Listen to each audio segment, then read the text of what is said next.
자, 이번 시간은 110페이지 다수 당사자의 채권 관계. 법조문에는 수인의 채권자 및 채무자 이렇게 나와 있어요.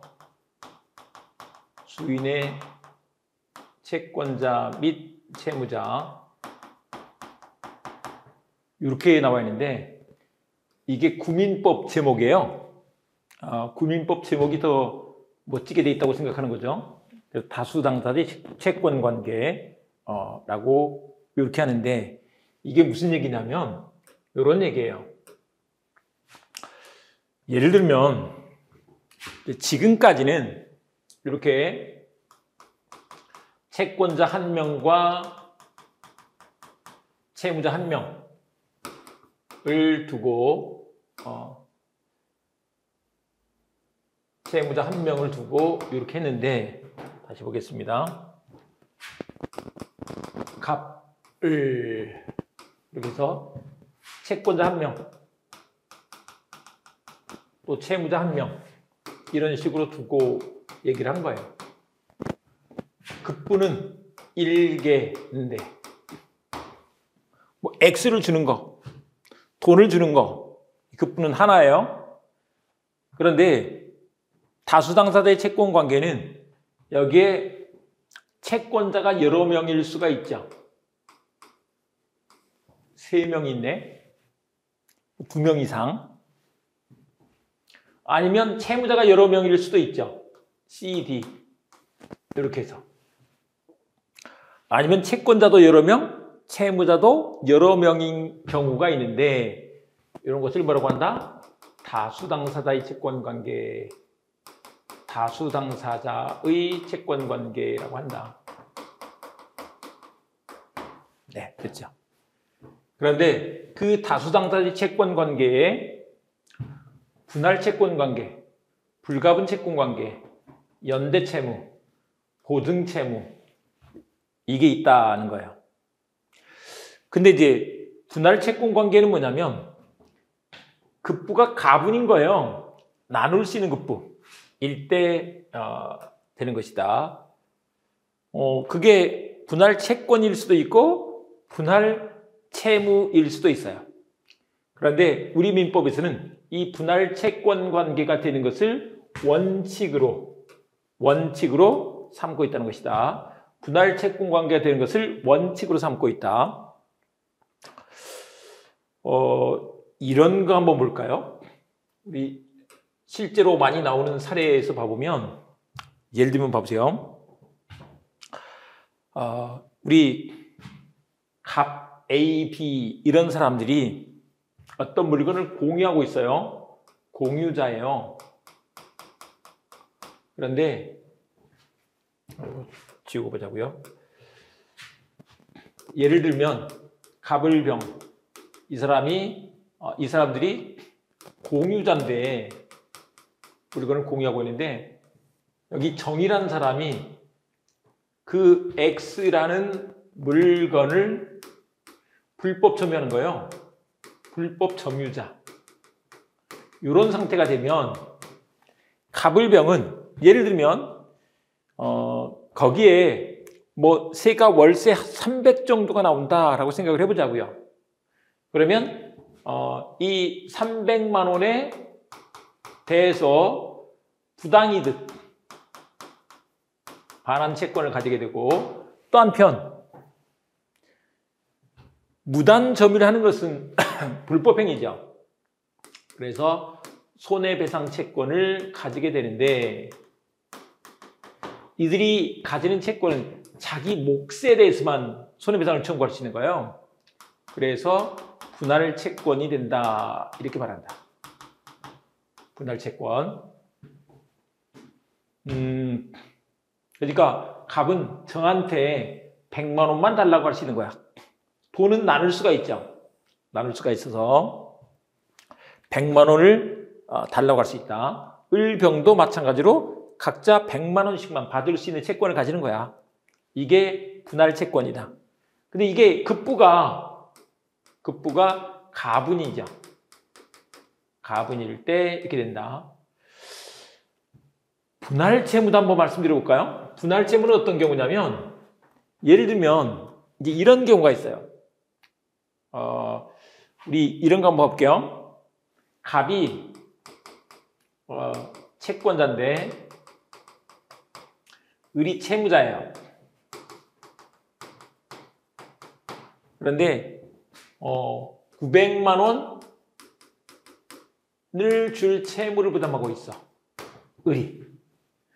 근데 그 상태에서 이 채무자가 사망해버려서 거기에 A, B, C 세 명의 자녀가 있다라고 생각해 보자고요.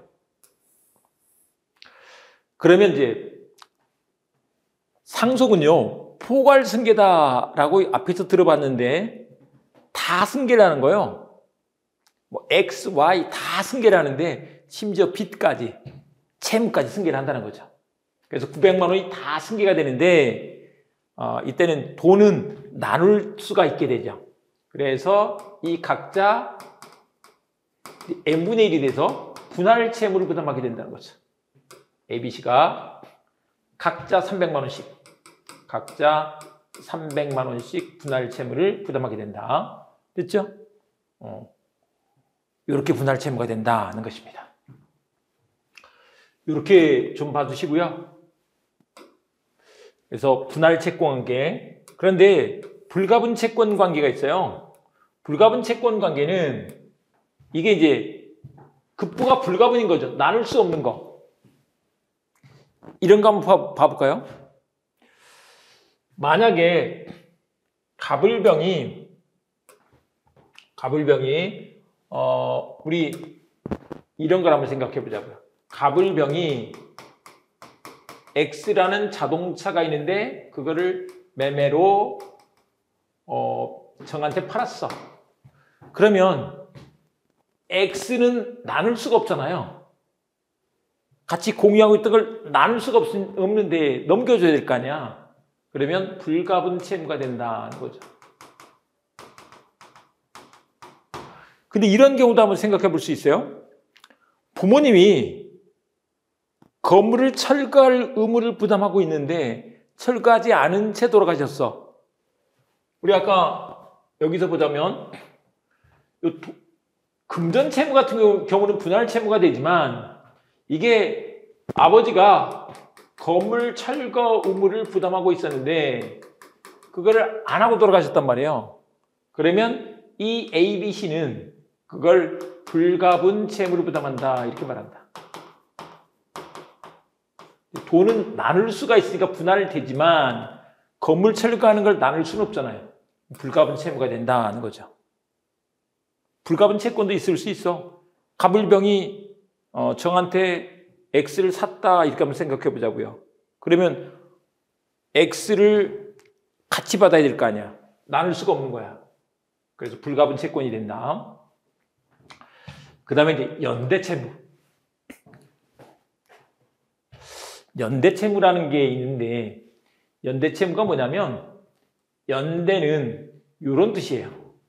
전부급부 의무를 부담하는 것을 말해요. 전부급부무다. 이런 경우를 한번 생각해 보시면 좋은데 우리 실생활에서 나올 수 있는 얘기입니다. 뭐냐면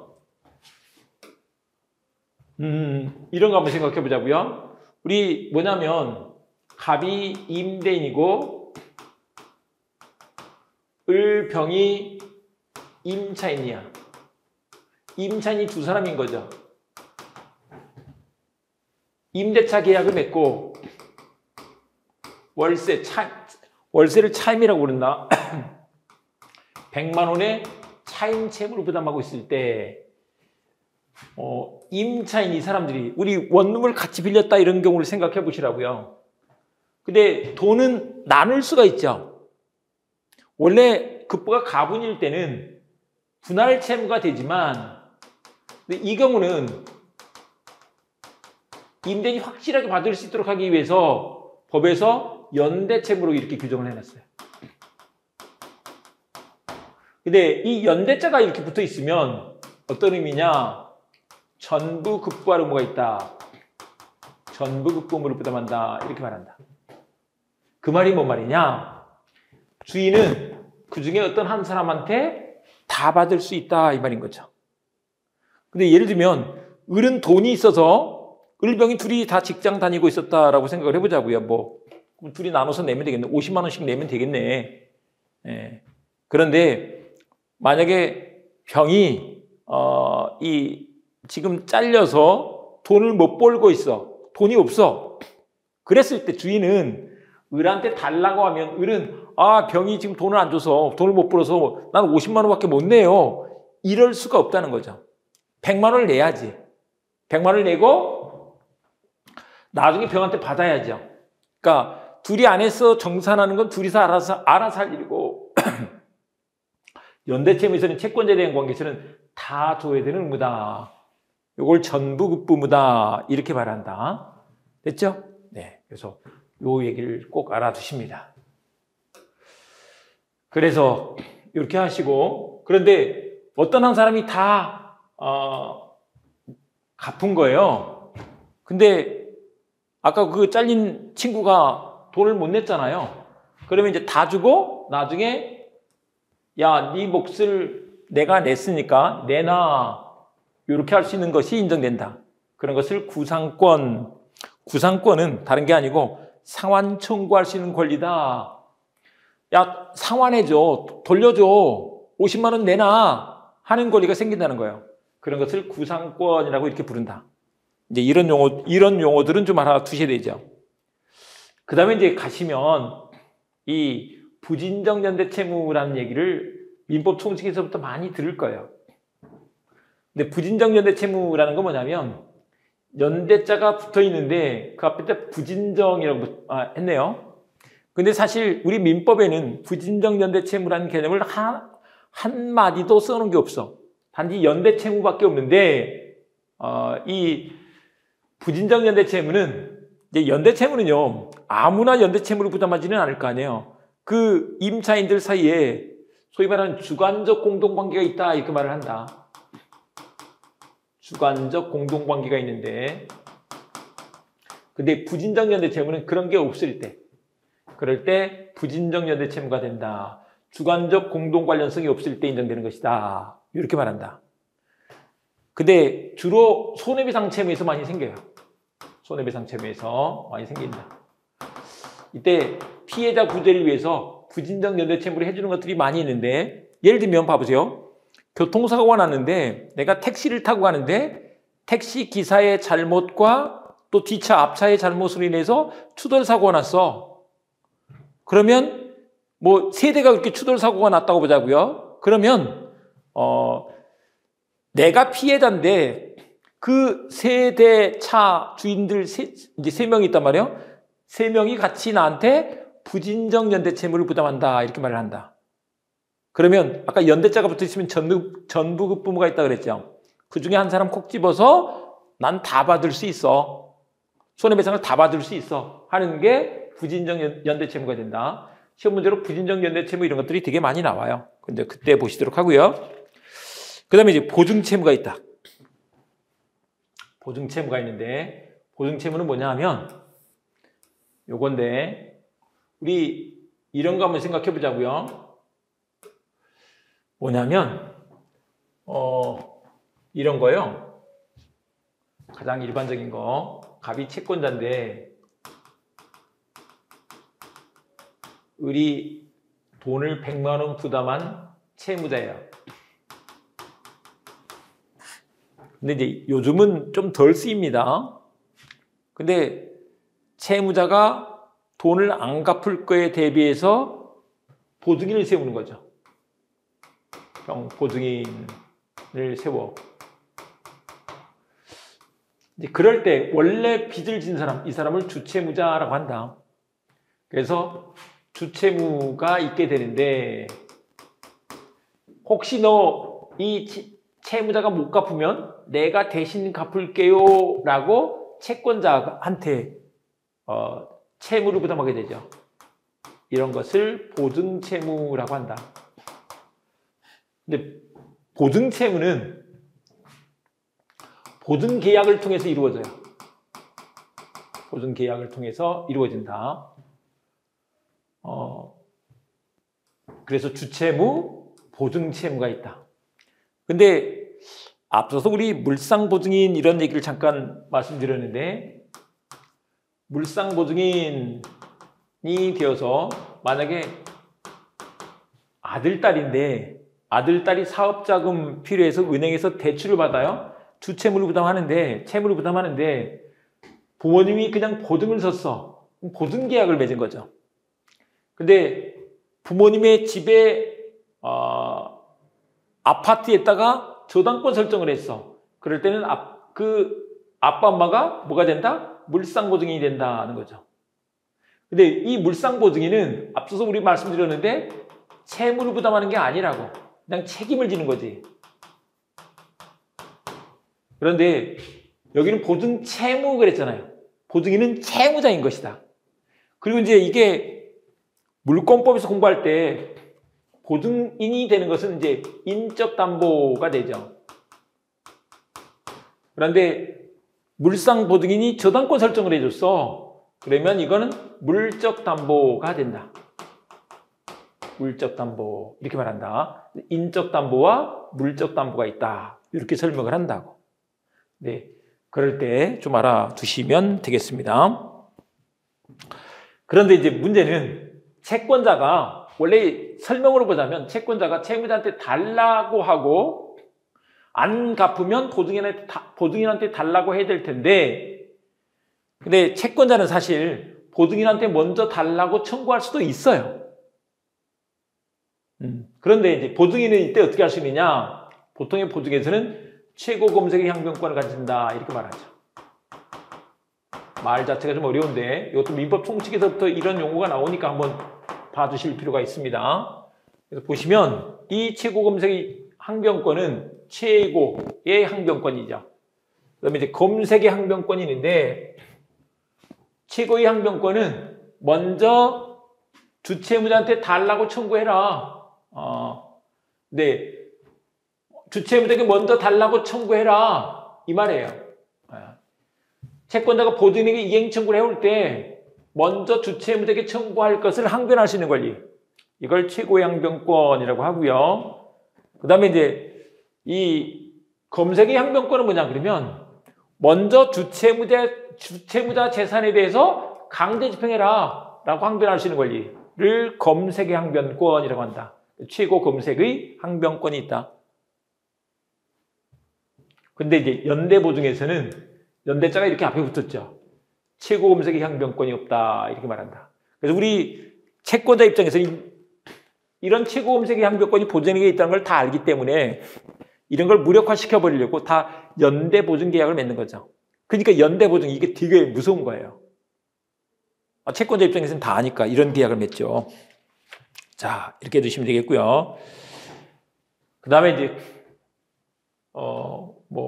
손해담보계약이라는 게 있는데, 손해담보계약이라는 게 뭔지 한번 봐보자고요.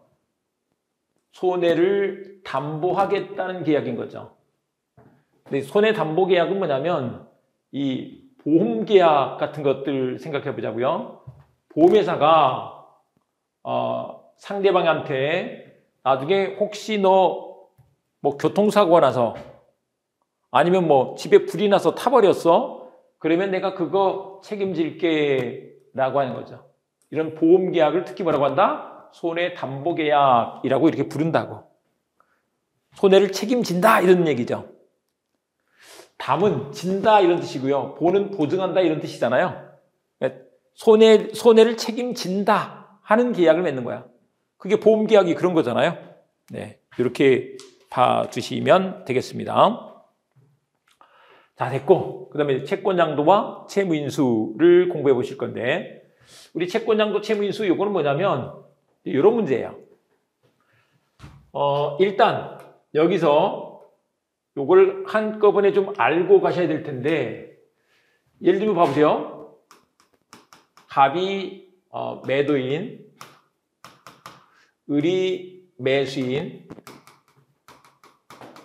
X를 100만 원에 사고 파는 계약을 맺었어. 매매 계약을 맺었어. 그랬을 때 매수인 X를 받을 채권을 가지는 것이고, 매도는 돈 100만 원을 받을 채권이 있는 거죠. 채권 중심으로 해서 봤을 때 우리 이제 이렇게 한번 봐볼게요. 갑이 을한테 100만 원을 받을 채권을 갖고 있는 사람이죠. 이 사람이 채권자야. 근데 그거를 다른 사람한테 넘겨버리는 거죠. 병한테 이 채권 양도 계약을 맺어. 그러면 이 채권이 동일성을 유지하면서 이렇게 채권자가 양돈이 되고 이제 병을 양수인이라고 하는데 양수인이 돼서 이렇게 100만 원 채권이 내려오는 것을 뭐라고 한다? 채권 양도라고 이렇게 말한다 하는 것이죠. 됐죠? 이런 게 가능하다. 우리 요걸 딴 사람한테 넘길 수도 있겠죠. 요 채권을 양도할 수도 있다. 이런 걸 채권 양도라고 한다. 네. 이렇게 좀 봐주시고. 채권 양도란 그 동일성을 유지하면서 이전하는 계약을 말한다. 근데 이걸 채권 양도라고 하는데 우리 법률 규정, 법원의 명령, 또 유언에 있어도 생길 수 있는데 그런 건 채권 양도가 아니다. 채권 양도는 우리 당사자 간의 합의로 넘기는 것을 말한다. 근데 지명채권 양도의 대항 요건, 그래서 통지 승낙 이렇게 했는데 여기서 지명채권이라는 것을 한번 봐보겠습니다. 지명채권이 뭘까? 지명채권. 이제 그 밑에 가면 증권적 채권이 있는데 지명채권하고 구별이 됩니다. 지명채권은 여기 또 이렇게 써놨죠. 채권자가 특정되어 있는 채권 이렇게 써놨는데 이 지명이란 말이 손가락짓자요. 누구를 지명했다 이렇게 말하죠. 이름명자. 이렇게 지명채권이 있어. 예를 들면 친구한테 내가 돈을 10만 원 꿔줬어요. 그러면 내가 친구한테 10만 원의 채권을 가지고 있는 거죠. 근데 채권자가 특정돼 있잖아요. 그런 걸 지명채권이다 이렇게 말한다. 근데 여기서 대항 요건으로서 통지 승낙이 필요하다 이렇게 하고 있는데 그게 무슨 말이냐면 이런 거예요. 이제 예를 들면 봐보세요. 채권자하고 양수인 사이, 양도인과 양수인 사이 이렇게 채권 양도 계약을 맺으면 그냥 이 채권이 이렇게 넘어와 있는 거예요. 이렇게 넘어와 버렸어. 근데 문제는 채무자 입장에서 봐보세요. 채무자 입장에서는 내가 분명히 돈 줄 사람은 갑인데 어느 날 갑자기 병이 나타나서 야, 돈 내놔. 그러면 곤란하겠네요? 그렇잖아요. 그래서 어떻게 하느냐? 요거를 채권자가 채권 양도가 됐다는 사실을 이렇게 통지해줘라 이 말이에요. 내가 채권을 양도했다는 사실을 을한테 알려줘라 라는 것이다. 또는 이 채무자가 이 양도인 또는 양수인한테 야, 채권 양도한 거 내가 알고 있다 라는 승낙을 해줘라. 요게 통지 승낙이다 이 말인 거죠. 그러면 대항할 수 있어. 대항한다는 얘기는 이제 병이 야, 나 채권자야 라고 을한테 주장할 수 있어 이렇게 말한다. 다시 정리를 하면 채권 양도는 갑과 을 간의 합의만으로 양도가 이루어져 버려. 그래서 우리 사실 앞에서 좀 공부한 것으로는 이 채권 양도는 성질이 우리 봐보세요. 소유권 양도는 매매 계약 맺고 등기를 이전해 주면 소유권이 양도돼 버렸죠. 물권행위. 그래서 주인 입장에서 보면 처분을 한 거야.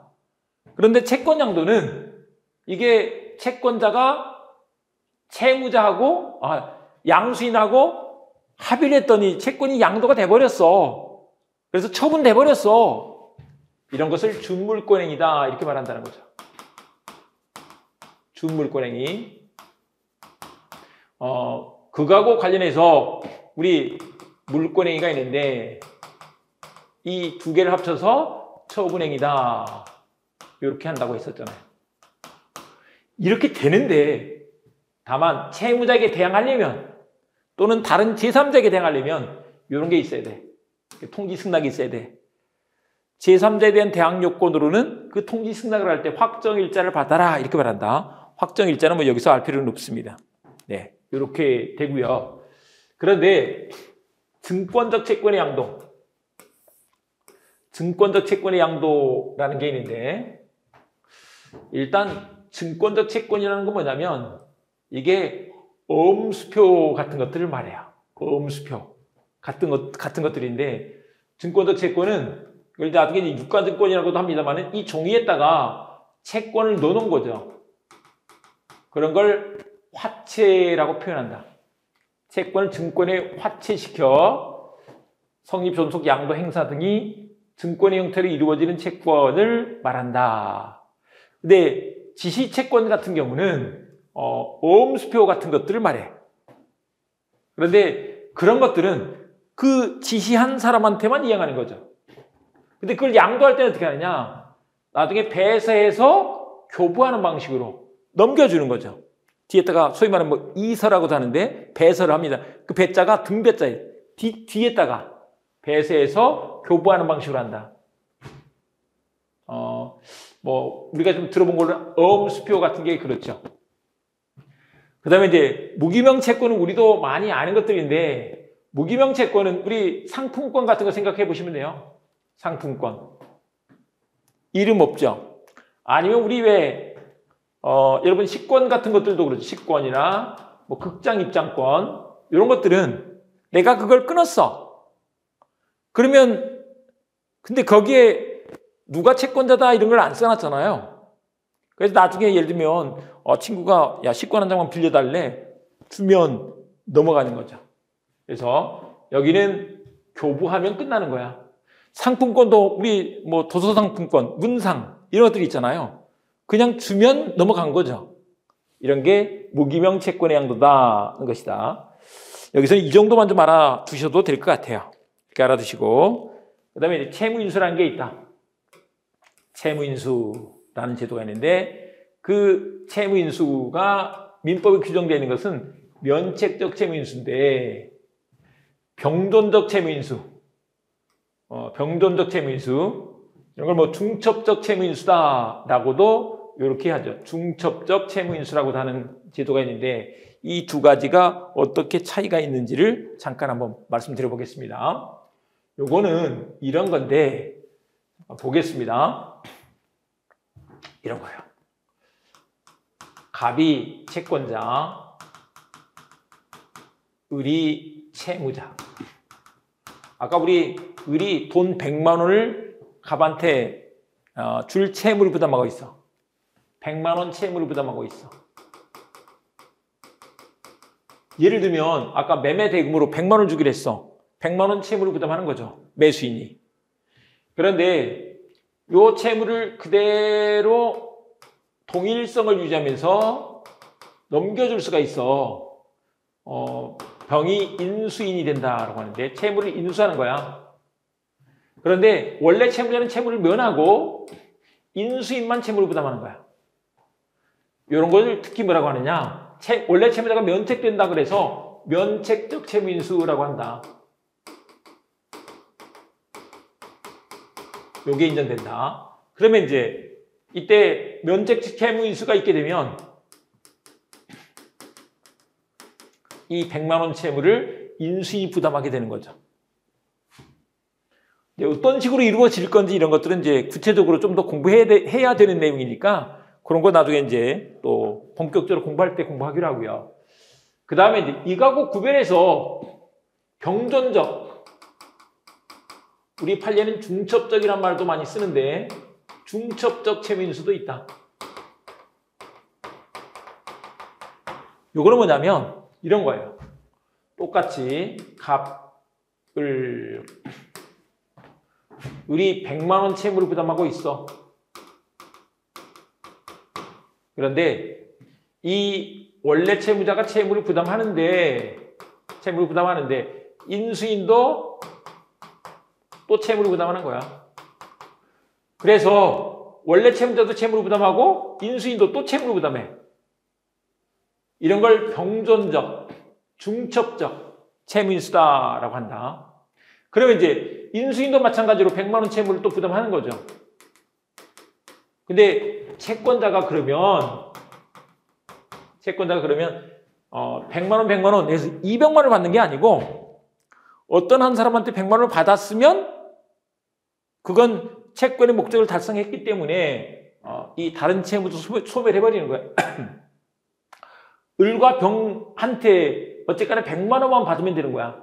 이런 걸 병존적 채무인수, 중첩적 채무인수라고 한다.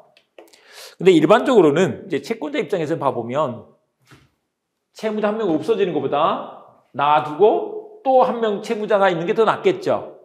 그래서 둘 중에 어떤 것인지 모르겠다 그랬을 때는 병존적 채무인수를 했을 것이다. 이렇게 해석을 해주죠. 네, 그거 말고 그런데 이행인수라는 것도 있다. 이행인수는 뭐냐면 요게 이런 건데 여기까지만 잠깐 봐볼게요. 갑이 채권자, 을이 채무자 인 건 맞는데 채무자가 병한테 시켜서 야, 내 대신 이렇게 좀 예를 들면 100만 원 줄게 했는데 100만 원을 이렇게 네가 좀 줘 라고 할 수도 있다는 거죠. 이런 사람을 이행인수인이라고 한다. 근데 이 이행인수인은 채권자한테 채무를 부담하는 게 아니에요. 채무자한테 채무를 부담하지. 야, 네가 좀 해줘? 네가 배달 좀 해줘? 이렇게 하는 게 이행인수가 된다. 네, 이 정도까지 좀 알아두시면 되겠고, 그 다음에 이제 채권의 소멸. 채권 총칙의 마지막 챕터인데 이걸 잠깐 한번 봐보겠습니다. 채권의 소멸 그러면 결국 채권이 없어지는 거잖아요. 채권이 존재하지 않게 되는 것인데 이게 채권 총칙에서는 우리 변대공상하고 그 다음에 경계면제혼동이 있다. 이렇게 말을 한다. 경계면제혼동. 근데 변대공상이 중요하고요. 그 중에 변제가 제일 중요해요. 그 다음에 또 상계도 중요해. 많이 쓰이는 제도들이에요. 채무자가 그대로 이행하면 변제가 되는 거죠. 그 다음에 대물변제는 이게 그다지 이렇게 많이 나오는 건 아니에요. 또 공탁도 좀 들어봤을 수도 있습니다. 좀 이따 이제 봐보도록 할게요. 어떨 때 하는 건지. 자, 변제 가시면 변제는 채무의 내용인 급부를 실현하는 것, 급부를 실현하는 것 그러는데 이걸 이제 주는 거죠. 한마디로 이게 변제다. 근데 이제 여기서 변제자는 채무자가 될 텐데 제3자가 변제를 할 때도 있어. 또 변제 수령자는 채권자가 될 건데 채권자 이외의자가 받았을 때도 변제가 유효할 때도 있어. 이게 변제 권한 문제다. 근데 우리 한 가지 앞서서 우리 채권의 준점이자 이런 개념을 앞에서 좀 공부를 했습니다. 물권법에서 우리 점유를 공부했잖아요. 점유는 물건을 갖고 있을 때, 물건을 갖고 있을 때, 사실상 지배할 때. 근데 이제 준점유자는 물건이 아니고 물건 이배의 권리를 사실상 행사할 때, 채권의 준점유, 또 갖고 있는 사람을 채권의 준점유자 이렇게 하는 거죠. 근데 채권의 준점유자한테 변제를 했을 때 이때 변제자를 좀 보호해 줄 필요가 있겠네 하는 것이 우리 채권의 준점유자에 대한 변제다라는 것이죠. 이렇게 봐주시고요. 그 다음에 여기서는 우리 변제자 대위, 또 변제에 의한 대위, 대위 변제 요 말을 잠깐 한번 봐볼게요. 이게 무슨 말일까? 인데 이런 거예요. 우리가 앞서서 봤을 때 갑이 채권자, 을이 채무자. 예를 들면 100만 원 채무가 있다라고 보자고요. 그거를 채무자가 채권자한테 변제를 했어. 그러면 그냥 그대로 되는 거죠. 뭐 따로 뭐 계산할 게 없잖아요. 그런데 그거를 만약에 제3자가 이렇게 변제를 했어. 남의 빚을 갚은 거죠. 이랬을 때. 근데 그렇게 되면 빚은 다른 사람이 갚을 수도 있기 때문에 이 채무도 소멸해요. 이 채무도 소멸하게 된다. 근데 이제 이걸 남의 빚을 대신 갚았으니까 원래 채무자한테 돈 내놔 대신 갚은 거 이런 권리가 생긴다는 거죠. 그런 걸 뭐라고 한다? 부상권, 상환 청구할 수 있는 권리가 생긴다고. 그런데 부상권이라는 권리를 하나 가지게 되는데 이 부상권을 확보해주기 위해서 그 채권자 자리로 병이 가버리는 거야. 이런 것을 변제자 대위라고 해서 변제자 대위는 뭐냐면 아예 이 채권이 그냥 병한테 내려와 버리는 거, 내려와 버리는 거. 그러니까 제3자는 을한테 구상권이라는 권리를 하나 가지게 되는과 동시에 이 병이 원래 갑이 가지고 있던 이 권리, 채권을 갖게 되는 거죠. 권리를 2개 갖게 되는 것이다. 그렇다고 2번 받는 건 아니고 어떤 걸 통해서 한번 받았으면 그 채권의 만족을 가져왔기 때문에 그냥 채권을 소멸하는 거야. 이렇게 되는 것을 변제자 대위라고 한다. 그런데 이제 이런 게 있을 수 있죠. 제3자가 아무 관계도 없는데 그냥 변제를 했어. 그럴 때 임의대위라고 하고요. 그런데 이제 대부분은 이 사람이 연대 채무자이거나 보증인이라거나 이런 사람들은 을이 안 갚으면 갑이 병한테 달라고 할 판이죠. 그래서 변제할 정당한 이익이 있다 이렇게 말한다.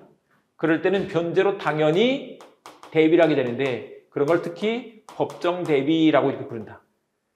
법정 대위하는 경우가 많겠죠.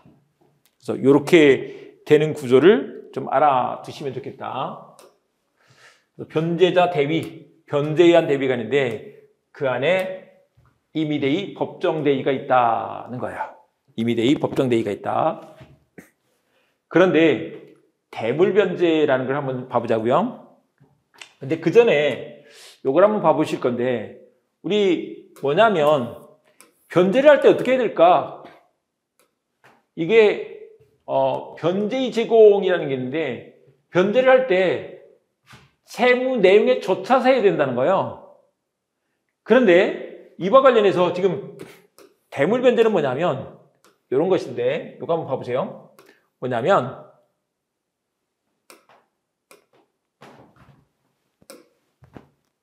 만약에 봐보세요. 갑이 채권자고 채무자가 을이야. 을이 100만 원 채무를 부담하고 있습니다. 요걸 X라고 해보자고요. 그러면 을은 갑한테 어떻게 해야 돼요? 100만 원을 줘야죠. 그게 채무 내용에 준 제공이 돼요. 채무 내용에 따라서 줘야지. 지 마음대로 Y를 주면 될까요? 안 될까요? 안 되죠. X 대신에 너 Y 먹고 떨어져? 이렇게 할 수는 없다는 거예요. 그런데 을이 그렇게 하겠다는데 채권자가 승낙을 하면 X 대신에 Y로 변제할 수도 있어. 이걸 대물변제라고 한다. 그러니까 대신하는 물건, X 대신한 물건, 이 대신할 대자예요. 물건자를 써서 대물변제 이게 된다. 그러니까 대물변제는 채무자가 일방적으로 이렇게 하면 안 되지. 합의가 있어야지 되지. 그래서 계약이다 이렇게 말한다. 근데 거기서 대물변제는 계약인데 요게 변제까지 이루어졌기 때문에 만약에 이게 부동산이다라고 한다면 거기다가 뭐까지 해줬어야 되느냐? 등기까지 해줬어야 돼. 만약에 그게 동산이야. 그러면 인도까지 해줬어야 된다는 거예요. 물건을 넘겨줬어야 돼. 이것까지 하는 게 변제가 되는 거죠. 그래서 계약은 계약인데 물건의 인도까지 필요한 계약이야. 그래서 이런 걸 특히 뭐라고 하느냐?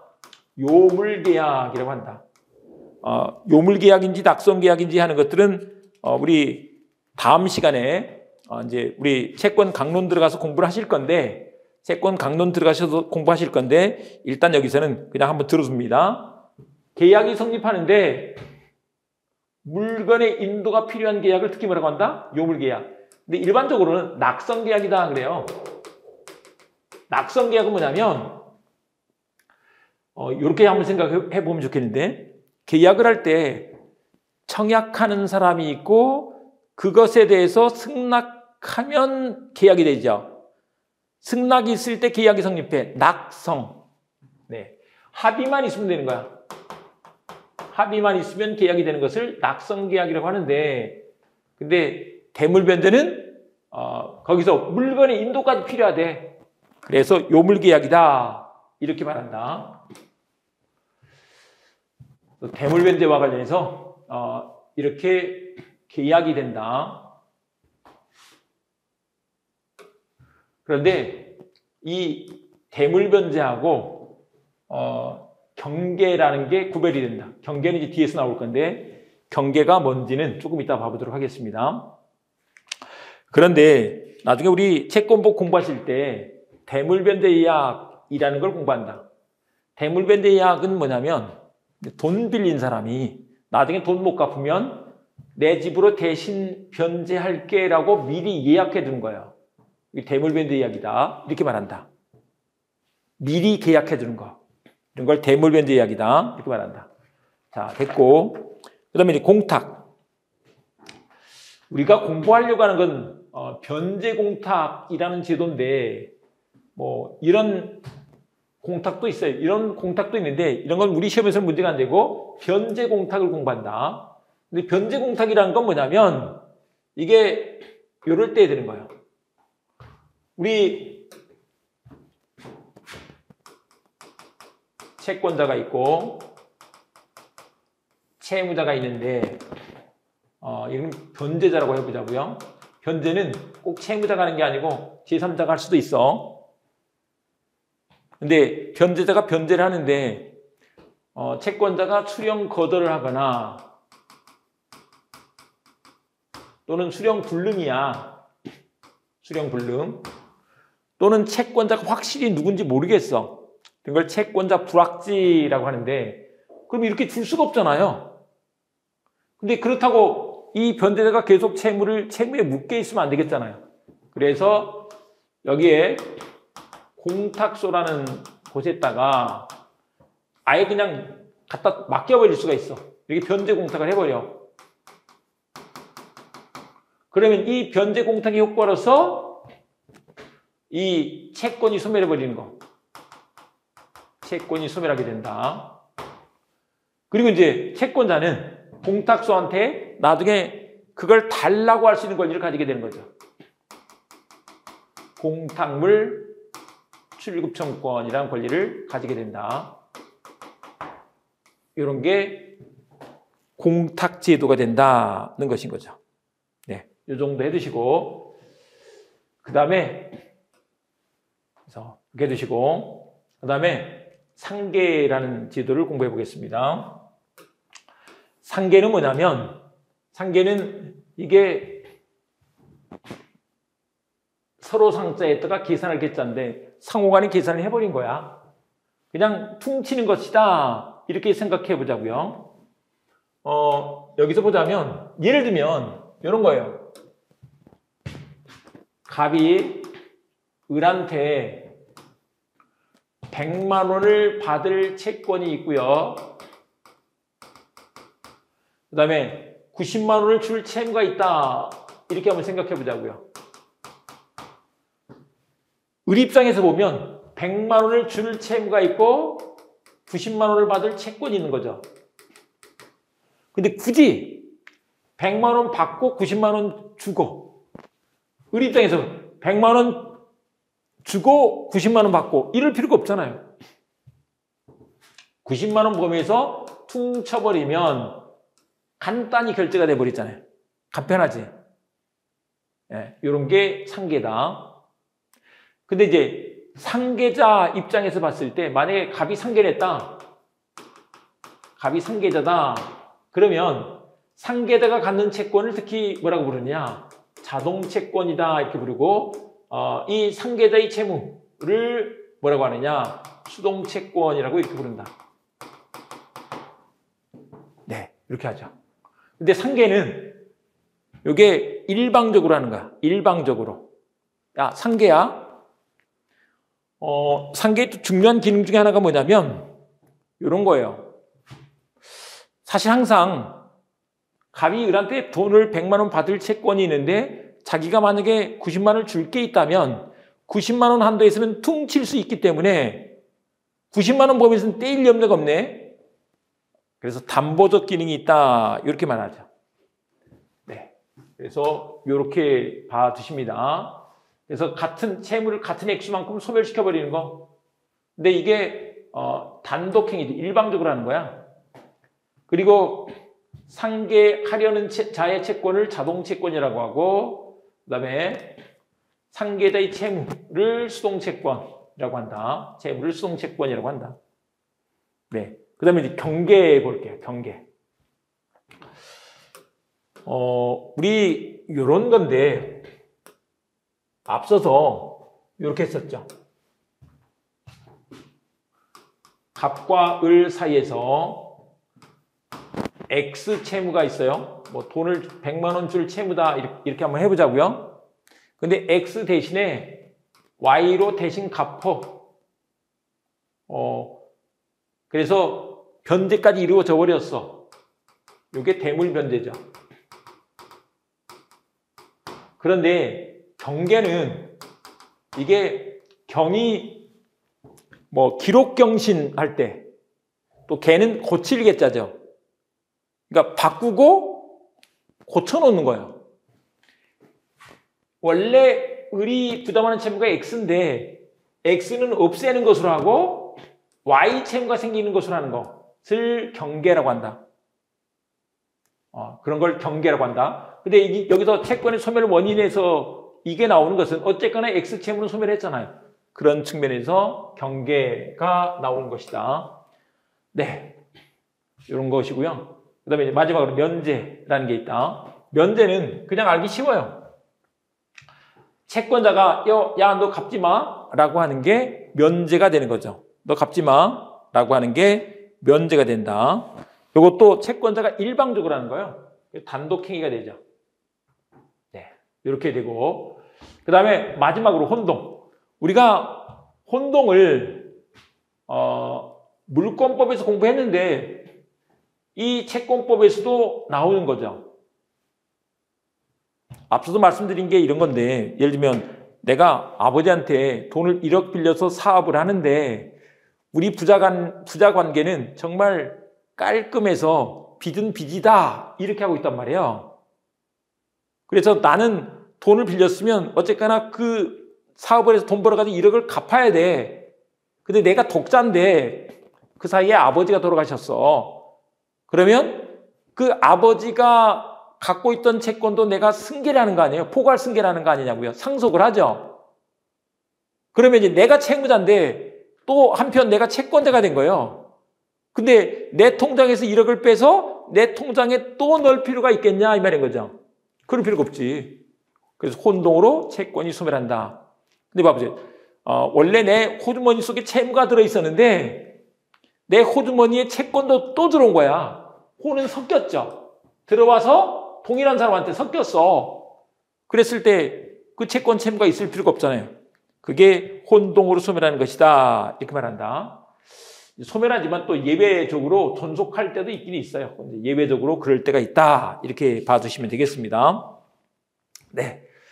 그러고 보니까 이제 시험으로 보자면 이 채권 총칙이 되게 어려운 파트인데 물권법 간단한 얘기와 채권 총칙까지 이번 시간에 공부를 했습니다. 그래서 이렇게 보시고 이제 다음 시간에는 채권 각칙 공부를 해보도록 하겠습니다.